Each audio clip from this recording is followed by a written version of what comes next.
surpresa total no STF. Que voto foi esse do ministro Fux? Ele já começou as preliminares, ali no voto dele, já defendendo a nulidade do processo do golpe. E disse que, se é para julgar esse caso no STF, ele deveria o caso ir para o plenário e não na turma. Então, esses dois aspectos, a nulidade e o plenário, nós vamos avaliar agora. Começando por aí, isso aí é um voto justo ou é um voto irresponsável com a democracia? Então eu concordo em parte. Vamos analisar a primeira parte. Eu concordo em parte com o Fux. Dá para compreender o voto dele. Mas eu vejo como uma grande irresponsabilidade com a democracia, porque no STF o voto é de acordo com a lei. Mas esse aí é um crime político.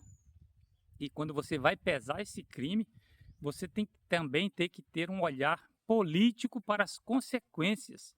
Então imagina uma nulidade desse caso, o que ia gerar de insegurança no país, né? Então o argumento dele para ele pedir e votar pela nulidade do processo é que ele diz que o STF mudou o entendimento sobre foro privilegiado no decorrer do processo. Nisso ele tem razão, porque quando teve a tentativa de golpe, isso vem desde 2021, ali no governo Bolsonaro, né? Então isso foi decorrendo e foi avançando até explodiu ali no 8 de janeiro. Foi vamos dizer, o ato derradeiro dessa tentativa de golpe, foi o 8 de janeiro de 2023. Então, quando foi aberto o processo, o STF dizia que quem ocupava cargo público, quando já está fora do cargo, se tiver crimes mesmo relacionado ao cargo público, no caso do ex-presidente, e o entendimento na época é que deveria ficar na primeira instância, qualquer caso desse. Aí no decorrer, quando foi aberto essa investigação pela tentativa de golpe, o STF correu, porque viu que se esse caso grande, grave, contra a democracia, uma tentativa de um assassinato, tentativa de homicídio da democracia brasileira, tentativa de roubo da liberdade de mais de 200 milhões de pessoas, de brasileiros, um caso gravíssimo. Como é que esse caso vai ficar na primeira instância? Então, quando foi aberta a investigação, depois de eclodir aquele ato do 8 de janeiro, o STF correu para mudar o entendimento para que o foro privilegiado abarcasse também pessoas que deixaram cargos públicos, mas que o crime estivesse ligado ao mandato ou ao cargo público.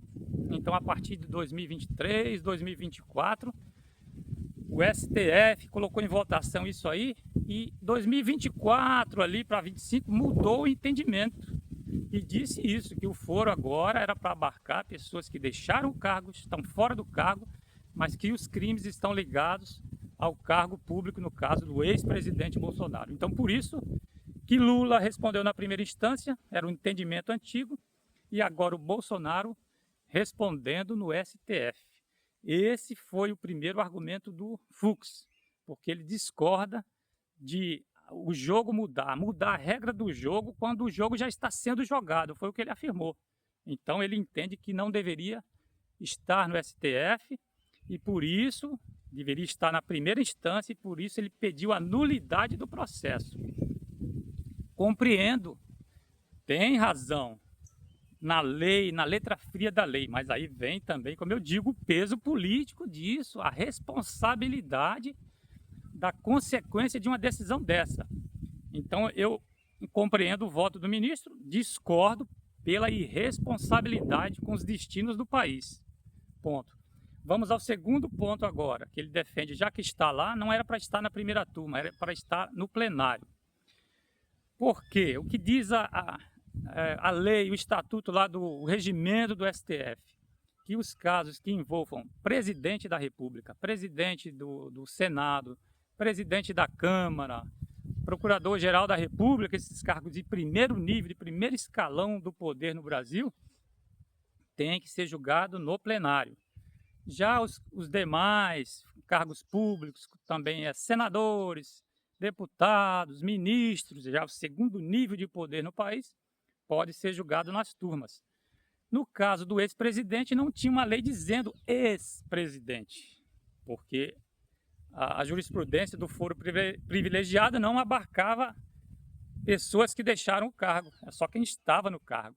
Mas como mudou o entendimento do foro privilegiado para quem ocupava cargo público e o crime está ligado ao cargo, mesmo fora do cargo, no caso do ex-presidente, ficou no STF, e como não era presidente em exercício, não estava ocupando o cargo, que era para estar no plenário, pegaram o ex-presidente e jogaram lá com os demais na turma, na primeira turma.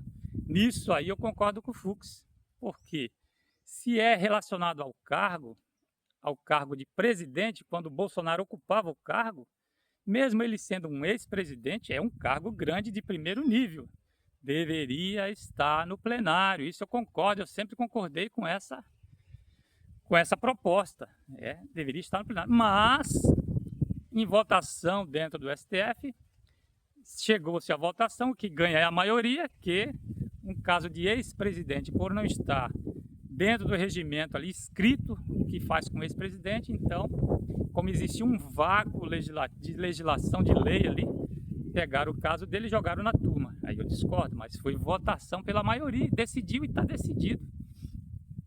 Então, é isso que o voto do ministro Fux, eu acho um voto irresponsável. Porque não é porque ele não aceita o que foi decidido dentro do STF por maioria, que ele vai pregar, ele tem que acompanhar a jurisprudência nova que foi criada, mesmo que para ele teve um casuísmo, e realmente teve, mas o caso era muito grave. Teve que abraçar esse casuísmo para trazer esse caso da tentativa de golpe, que é o destino de um país, é a democracia em risco, é a liberdade de milhões de todo o Brasil, de 200 e poucos milhões de brasileiros sendo roubada, tentada, e não podia ficar na mão de um juiz de primeira instância, porque esse caso não ia para frente. Imagina um juiz de primeira instância, que seria em Brasília lá, para julgar um caso desse, de tanta pressão. Imagina a pressão que veio lá de fora do Laranjão, da maior potência global. Imagina se está em cima de um juiz de primeira instância, estava em cima do STF, do Poder Judiciário, do Poder Legislativo também, lá no Senado e na Câmara, essa pressão em cima do Brasil. Imagina deixar esse caso na mão. Então, quer dizer, ministro Fux, concordo na lei fria, mas olhando o lado prático da vida real do Brasil e olhando a política, a responsabilidade diante da nação, diante do Brasil, esse é um voto irresponsável que não tem como concordar. A gente não pode pegar uma letra fria somente, olhar aquilo ali, isso aqui e pronto. E as consequências disso? E foram mudadas, as regras foram mudadas por maioria do Supremo, e se vota, e é como uma democracia, ganha a maioria, e foi decidido assim. A partir daí, mesmo que discorde, foi decidida a nova jurisprudência, tem que acompanhar a nova jurisprudência. Todo juiz tem que acompanhar a jurisprudência criada. Se as regras foram mudadas, com votação, uma votação democrática dentro do STF. Então o ministro Fux está, na minha opinião, humilde opinião, mais prática e real, e ligada à vida real e à prática da vida e à prática do país e o risco que nós corremos, ministro Fux está completamente equivocado nesse voto. E vamos ver agora a segunda parte, que ele está analisando agora os crimes de cada um e se vai haver condenação, né? Que a gente até fica assim, agora o que vai acontecer, mas por enquanto é um voto, e vamos acompanhar, porque esses golpistas têm que ser condenados. É responsabilidade com o país, com a democracia de qualquer brasileiro que preze a liberdade e a democracia. E vamos em frente esperar o resultado final.